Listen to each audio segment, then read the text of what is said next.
Le congrès HLM est incontestablement l'occasion rêvée de proposer des nouveautés et c'est ce que les bailleurs de Rhône-Alpes ont voulu faire en proposant à l'USH, l'instance organisatrice de cet événement annuel et itinérant, l'idée d'un village de l'innovation sociale et solidaire. Soyons à l'écoute du besoin de chacun pour y répondre et faire que les gens soient peut-être un peu plus heureux, peut-être un peu plus optimistes, peut-être un peu plus conquérants, y compris si c'est pour nous contester. Un mot sur la qualité et sur la gestion, la qualité des infrastructures, la qualité des ouvrages et puis la gestion locative. C'est des points qui me tiennent à cœur, que nous avons évoqués ce matin. Et je sais qu'il est nécessaire que chacun puisse s'imprégner et proposer, discuter sur ces thèmes-là, parce que ce n'est pas simplement le président de l'USH ou la ministre du Logement que je suis qui pourront apporter toutes les réponses pertinentes et de terrain à ces questionnements.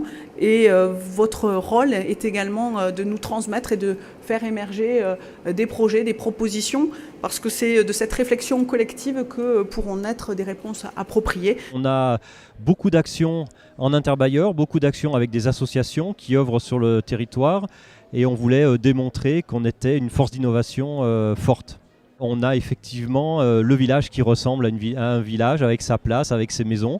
Je vois que les gens commencent à circuler de maison en maison, s'arrêtent et discutent entre eux sur la place du village avec des thèmes qui engagent tous les organismes. Donc c'est une vraie réussite. Quand on voit le mouvement que ça crée, la fréquentation, l'intérêt que les congressistes et pas seulement les Rhône-Alpins portent à ce village, on est effectivement, c'est plutôt au-delà de nos espérances. Je crois qu'il y a quand même la rencontre de plusieurs facteurs et plusieurs éléments. Ça fait longtemps que le mouvement réfléchit sur la question des services à la personne et qu'on tourne autour de jusqu'où on va, quand est-ce qu'on s'arrête, etc. Ça fait longtemps, alors moi je suis un office, mais que la famille des ESH a aussi réfléchi avec son fonds de l'innovation sociale à essayer de valoriser ces expériences. Et puis le troisième, c'est la rencontre plutôt d'une communauté de points de vue avec des directeurs d'organismes. Il y a Corinne à côté de moi, il y avait Patrice Tillet cité tout à l'heure. Et puis un soir, on s'est dit qu'il faudrait vraiment qu'on mette en avant toute la richesse de ce que font nos organismes en matière d'innovation sociale. Ce qui est important pour nous dans les organismes, c'est que nos collaborateurs à tout niveau se sont mobilisés. Ils ont une vitrine, ils ont pu démontrer leur force d'innovation et cette illustration, ça les a engagés. Ça fait plus de 6 mois qu'ils travaillent avec des collègues, d'autres bailleurs, avec les associations pour réussir ce village. Donc ils se sont engagés et là ils sont mobilisés, ils sont à fond. Il faut que je vous fasse une confidence.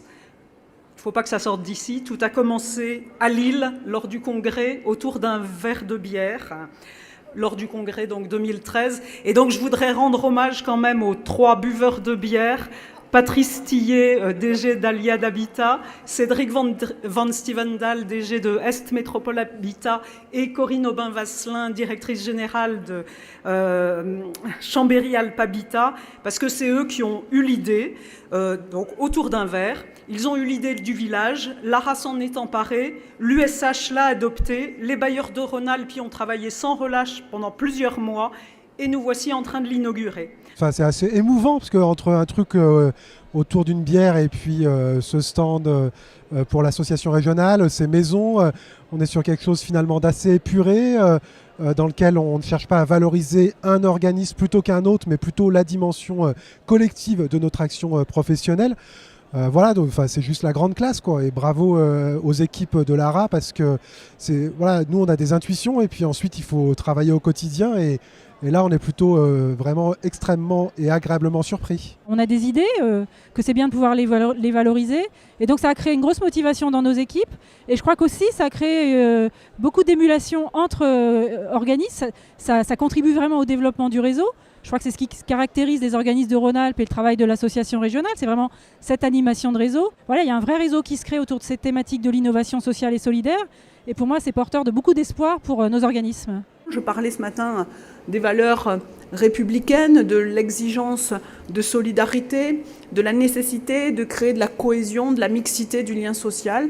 Et à travers ces expériences, à travers ce lieu présent à ce congrès, mais plus généralement par rapport à tout le travail qui est mené régulièrement sur ce territoire, on permet de concrétiser justement ce lien social, ce tissu, ce vivre ensemble.